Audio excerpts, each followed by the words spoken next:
भारतीय रेल रोज 21,000 से भी ज्यादा ट्रेन चलाती है।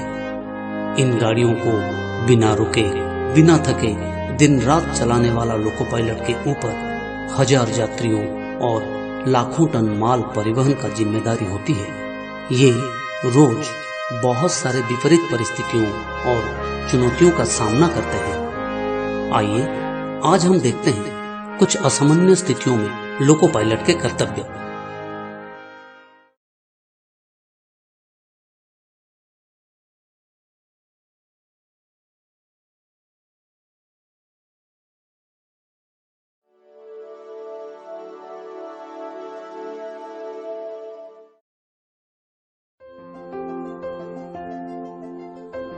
जब intermediate block stop signal danger स्थिति में रहता है तो लोको पायलट को सबसे पहले कंटिन्यूस व्हिसिल बजा के गार्ड को इत्तला करवाना है। उसके बाद अगर आईबीएस सिग्नल पोस्ट पर टेलीफोन उपलब्ध है तो लोको पायलट उसे अपनी यूनिवर्सल की के सहायता से खोलें और रियर स्टेशन के स्टेशन मास्टर से संपर्क करें। रियर स्टेशन के station master IBS signal defective होना सुनिश्चित करने के बाद एडवांस स्टेशन के स्टेशन मास्टर से संपर्क करके लाइन क्लियर प्राप्त करने के बाद लोको पायलट को पीएन और आईडी नंबर प्रदान करें और साथ ही आईबीएस सिग्नल को डेंजर स्थिति में पास करने के लिए ऑथराइज करें। अब loco pilot 1 short 1 long 1 short whistle बजाएं।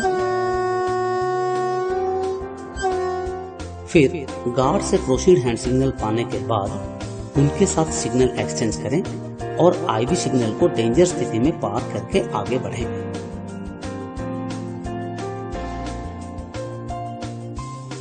अगर लोको पायलट द्वारा टेलीफोन पर बात होने के बाद रियर स्टेशन के station master total interruption of communication हेतु एडवांस स्टेशन के स्टेशन मास्टर से लाइन क्लियर प्राप्त नहीं कर पाते हैं तो स्टेशन मास्टर लोको पायलट द्वारा 2 लॉन्ग 2 शॉर्ट व्हिसिल बजा के गार्ड को बुलाएंगे।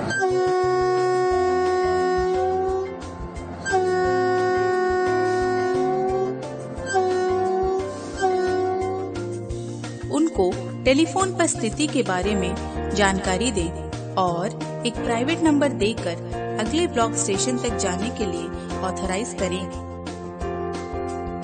स्टेशन मास्टर से ऑथोरिटी मिलने के बाद गार्ड डुप्लीकेट के साथ एक मेमो बनाएं। उसमें स्टेशन मास्टर से प्राप्त होने वाला प्राइवेट नंबर डालें और ड्राइवर को डेंजर स्थिति में आईबीएस सिग्नल को पार करते हुए अगले ब्लॉक स्टेशन तक जाने की इजाजत दें।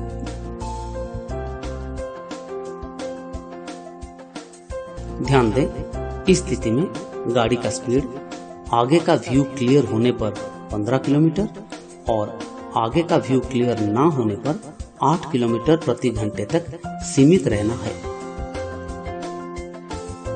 अगर आईबीएस पोस्ट पर टेलीफोन उपलब्ध ना हो या फिर टेलीफोन खराब हो तो उस स्थिति में लोको पायलट 5 मिनट तक इंतजार करें और फिर लॉन्ग व्हिसिल बजाकर गार्ड को सूचित करें। गार्ड से हैंड सिग्नल मिलने के बाद आईबीएस सिग्नल को डेंजर में पार करके सभी गेट सिग्नल को मानते हुए अगला ब्लॉक स्टेशन की फर्स्ट स्टॉप सिग्नल तक 15/8 स्पीड में सावधानी से आगे बढ़ें और किसी भी ऑब्स्ट्रक्शन से पहले ट्रेन को रोकने के लिए तैयार रहें। अगर स्टेशन इन एडवांस का फर्स्ट स्टॉप सिग्नल ऑफ स्थिति में दिखाई दे तब भी फुट ऑफ द सिग्नल तक 15/8 स्पीड में जाएं और सिग्नल पोस्ट पर पहुंचने के बाद ही उसकी इंडिकेशन को फॉलो करें।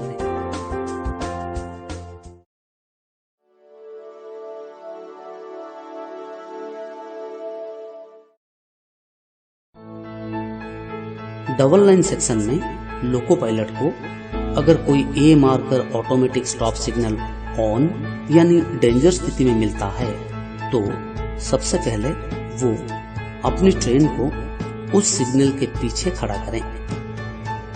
ऑटोमेटिक स्टॉप सिग्नल के पास गाड़ी खड़ा होने पर गार्ड को रियर ब्लॉक सेक्शन की तरफ डेंजर हैंड सिग्नल दिखाना है। अब लोको पायलट दिन का वक्त में 1 मिनट और रात का वक्त में 2 मिनट तक का इंतजार करें। अगर इंतजार करने के बाद भी सिग्नल ऑन स्थिति में ही रहता है तो फिर लॉन्ग हॉर्न बजाते हुए गार्ड के साथ सिग्नल एक्सचेंज करें। उसके बाद ट्रेन की गति को उतना नियंत्रित करके आगे बढ़ें जितने में जहां तक आगे का लाइन स्पष्ट नजर आता हो वहां से आधे दूरी तक के अंदर गाड़ी को रोक सके। ऐसी स्थिति में ट्रेन की गति व्यू एहेड क्लियर होने पर 15 किलोमीटर प्रति घंटे और अगर curvature, fog, dust, storm, engine pushing या किसी अन्य कारण से आगे की लाइन ठीक तरह से नहीं दिखाई दे तो लोको पायलट को बहुत ही सतर्कता के साथ 10 किलोमीटर प्रति घंटे की स्पीड में आगे बढ़ना है।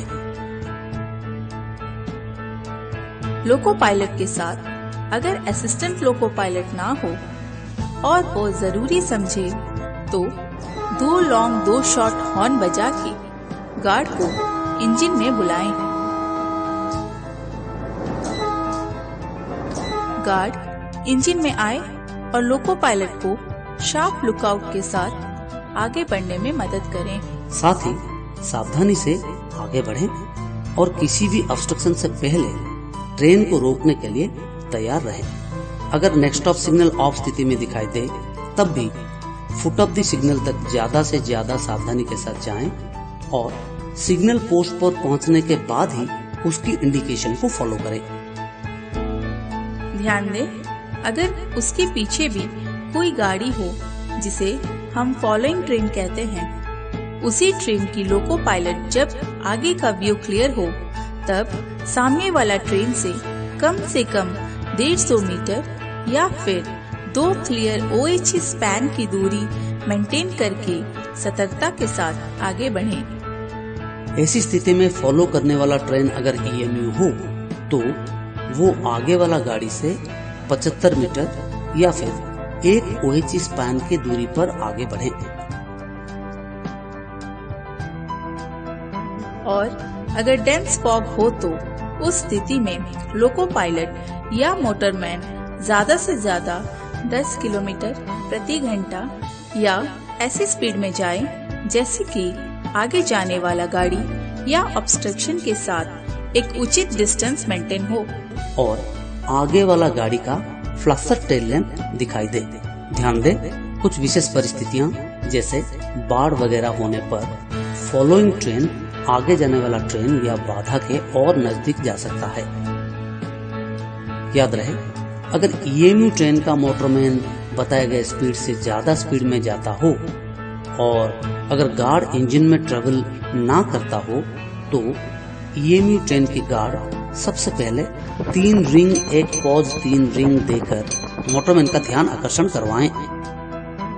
दूसरी ट्रेनों में गार्ड के पास अगर कोई अन्य मीन्स ऑफ कम्युनिकेशन जैसे कि वॉकी टॉकी वगैरह ना हो तो लोको पायलट की ध्यान आकर्षण करने के लिए गार्ड अपना हैंड ब्रेक को शार्पली अप्लाई करें और फिर सडनली रिलीज कर दें।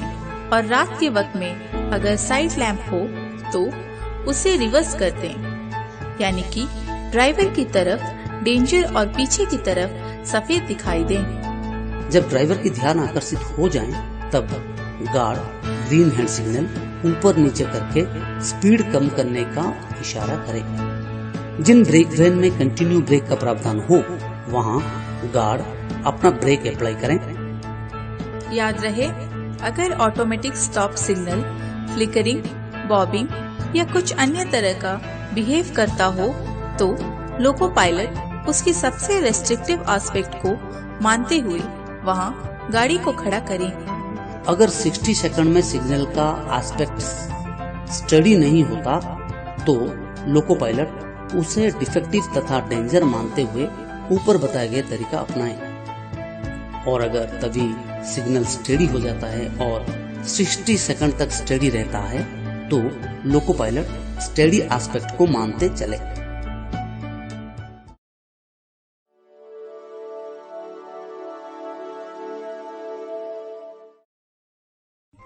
जब कभी लोको पायलट बैड राइडिंग यानी ट्रैक का एबनॉर्मल कंडीशन को फील करते हैं तो लोको पायलट पहले किलोमीटर तो नोट करें। नियर बाई स्टेशन मास्टर और दूसरे ट्रेन के लोको पायलट को वॉकी टॉकी या CUG फोन द्वारा इन्फॉर्म करें। उसके बाद वो अपनी गाड़ी को स्टेशन मास्टर की ऑफिस या केबिन के सामने रोक दे। केबिन मास्टर या स्टेशन मास्टर को लिखित मेमो प्रदान करें। ये सुनिश्चित करें कि केबिन मास्टर या स्टेशन मास्टर ने सही संज्ञान ली। ऐसे परिस्थिति में अगर जरूरत हो तो लोको पायलट ब्लॉक सेक्शन बिना क्लियर किए अपनी गाड़ी को खड़ा करके भी स्टेशन मास्टर को इन्फॉर्म कर सकते हैं। हेवी जर्क या लर्च होने पर गाड़ी वहां खड़ा करके लुक बैक करें और परिस्थिति के अनुसार उचित कदम उठाएं। और क्रू लॉबी में अराइवल होने के बाद क्रू कंट्रोल को भी रिपोर्ट करें।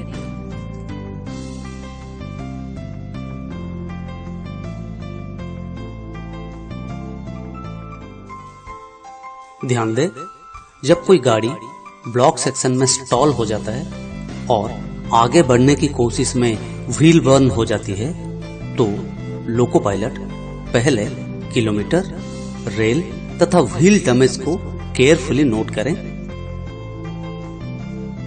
उसके बाद सेक्शन कंट्रोलर या स्टेशन मास्टर को रिलीफ इंजन, पार्ट क्लियरेंस या किसी अन्य सहायता के बारे में बताएं।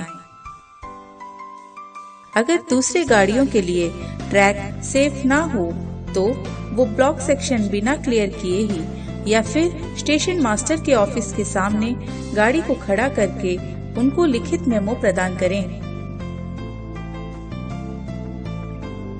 अगर ऐसी स्थिति ऑटो सेक्शन या IBS पर हो तो लोको पायलट वॉकी टॉकी या CUG फोन के माध्यम से स्टेशन मास्टर और दूसरे गाड़ियों के क्रू और गार्ड को तुरंत इन्फॉर्म करें। स्टॉलिंग और व्हील बर्न को प्रिवेंट करने के लिए गाड़ी स्टार्ट करने से पहले लोको पायलट, ALP और गार्ड ये सुनिश्चित करें कि गाड़ी का लोड वर्किंग टाइम टेबल के हिसाब से परमिसेबल लिमिट के अंदर हो और गाड़ी में ब्रेक बाइंडिंग ना हो। ध्यान दें, गाड़ी में केवल फिल्टर किया गया सूखा बालू का इस्तेमाल हो ताकि स्टॉलिंग के समय इसकी सही उपयोग हो सके।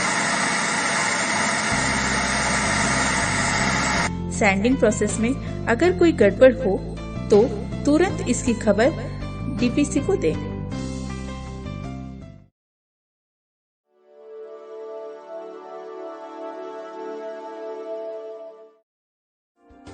जब कोई ट्रेन नो टेंशन की वजह से ब्लॉक सेक्शन में 3 मिनट या उससे ज्यादा समय तक रुक जाती है तो लोको पायलट सबसे पहले गार्ड को इन्फॉर्म करें और फिर अपने असिस्टेंट लोको पायलट को भेज दें ताकि वो भी गार्ड को इन्फॉर्म करें और गार्ड के साथ मिलकर पूरी गाड़ी का एबनॉर्मेलिटी चेक करें, जैसे कि break binding, hanging part, flat tyre, load shifting, fire या हॉट एक्सल आदि के कारण से जानबूझकर पावर ऑफ कर दिया गया हो।